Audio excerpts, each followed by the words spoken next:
তিলে খাজা।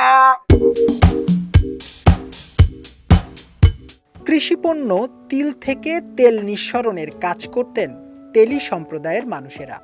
অবিভক্ত ভারতের পূর্ববঙ্গের কুষ্টিয়া শহরের দেশওয়ালি পাড়ায় ১৯০০ সালের কাছাকাছি সময়ে এই সম্প্রদায়ের মানুষেরা তৈরি করেন তিলের খাজা।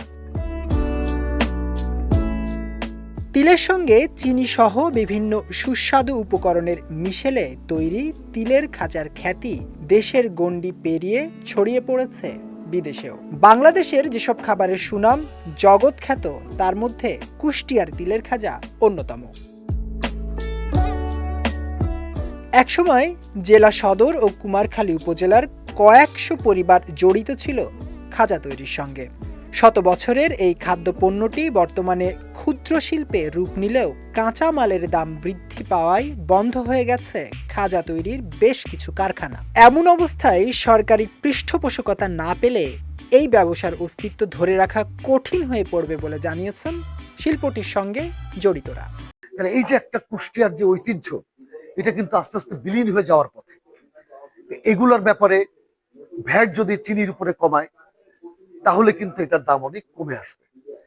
সারা বাংলাদেশে এই কুষ্টিয়ার তিলে খাজাটা প্রচার করা যেতে পারে, খেতে পারে মানুষ। খাজার ব্যবসাটা একটু নর্মাল হচ্ছে এখন, তারপর চাহিদা অনেকের আছে বেশি, ব্যবসা মোটামুটি ভালোই হয়। প্রশাসনের উদ্যোগ তো রাখবে, একটু হেলমেল করে তাহলে এটা আরো উন্নতি হতে পারে। এটা দামের তুলনায় আমাদের লাভ সীমিত হয়ে যাচ্ছে, এজন্য এই ব্যবসা কতদিন টিকে থাকবে এটা মুশকিল হয়ে পড়েছে।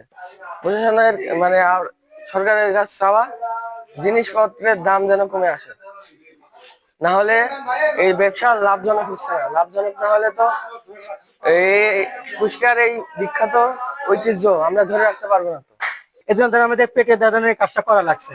এটা পরে মুখের নাইলে বা মুখের ৩০-৪০ ঘর মুখের হলো এই কারখানার পর ডিফেন্স কেস চলছে। এখন যদি বন্ধ যদি করে দেওয়া হয়, সরকারকে আমাদের চোখের দিক টাকা দেখবে। এক্ষেত্রে ধরেন বেশিরভাগই গরিব মানুষ কাজ করছে, দেখেন তো একটা মানুষ বড় লোক আছে নাকি। কুষ্টিয়ার ঐতিহ্যবাহী এই শিল্পকে টিকিয়ে রাখতে সরকারি স্বল্প ঋণ ব্যবস্থা চালু করার দাবি জানিয়েছেন ক্রেতারা।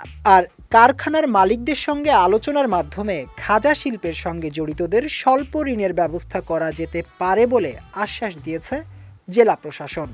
ওনারা যদি আমাদের সাথে কমিউনিকেট করে তাহলে যে আমাদের আপনার যে স্বল্প সুদের ঋণ আছে সরকারি, হ্যাঁ, এইগুলো আমরা দিতে পারি। বিভিন্ন ব্যাংক থেকে সরকারের স্বল্প ঋণে সুদ দিচ্ছে, ওটা ওনাদের জন্য সুইটেবল হবে। ওনারা এই ঋণগুলা নিয়ে ওনাদের ব্যবসাকে পুনরুজ্জীবিত করতে পারবে।